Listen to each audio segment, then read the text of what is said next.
ర్యాలీని ఖండిస్తూ రామన్ కాలనీ నుండి విగ్రహం బస్టాండ్ వరకు మందమారి వ్యాపార సంఘం వివిధ పార్టీల రాజకీయ నాయకులు ఆధ్వర్యంలో కొవ్వొత్తుల ర్యాలీ నిర్వహించి నిరసన వ్యక్తం చేశారు.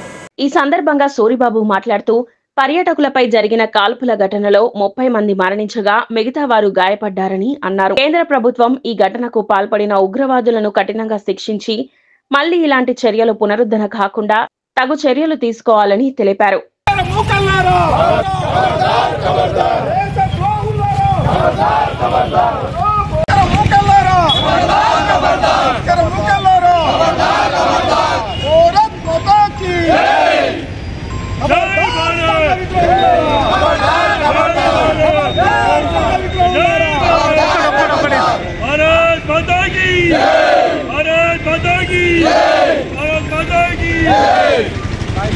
గట్టిగా మాట్లాడాలో ఇద్దరు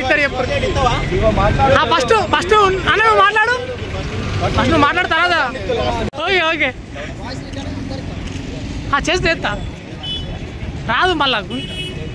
ఈరోజు దేశంలోని 370 ఆర్టికల్ తీసేసిన తర్వాత విచ్చపతికైనటువంటి పాకిస్తాన్ ప్రేరేపిత ఉగ్రవాదులు ఈనాడు కాశ్మీర్ను బతికించడానికి కాశ్మీర్ విహారయాత్ర పోతే మనోళ్ళు పోయినటువంటి డబ్బులతోటి బతికే పరిస్థితి వాళ్ళని.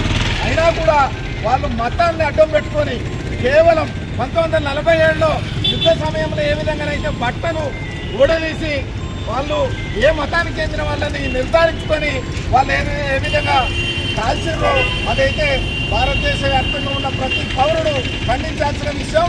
మందమరి పట్టణంలో ఈనాడు మేము చనిపోయిన వాళ్ళకి శ్రద్ధాంజలిగా తీస్తూ ఇక్కడ ఉన్నటువంటి యావత్ పట్టణ ప్రజలు పురప్రముఖులందరూ కూడా వారికి వారి కుటుంబానికి ప్రగాఢ సానుభూతి తెలియజేస్తూ ఆ ముస్కర ముక్కల్ని ఎక్కడున్నా కానీ మట్టి గరిపేయాలని వాళ్ళను ఎలాంటి ప్రాసిక్యూషన్ లేకుండా అంతం చేయాలని ఈ సందర్భంగా డిమాండ్ చేస్తున్నాం. హిందూ సాంప్రదాయం చాలా గొప్పది. ప్రపంచ దేశాలే ఇవాళ భారతదేశాన్ని గొప్పగా చెప్పుకునే ఉన్న రోజులల్లో ఉగ్రవాదులు వచ్చి భారతదేశంలో చేస్తున్నట్టు ఏ పార్టీకి అభ్యంతరం లేకుండా హిందూ సాంప్రదాయాన్ని కాపాడడానికి మేమందరం కులం మతం పార్టీ మాకు సంబంధాలు లేవు. ఇవాళ ఎన్ని పార్టీలలో కూడా ఇవాళ బస్టాండ్ చౌరస్తాలో ఇవాళ అమరవీరులకు చనిపోయిన వ్యక్తుల కోసం మేము కొట్లాడుతున్నాం. వాళ్ళను ఉరిదీయంగా చంపడం కావాలి.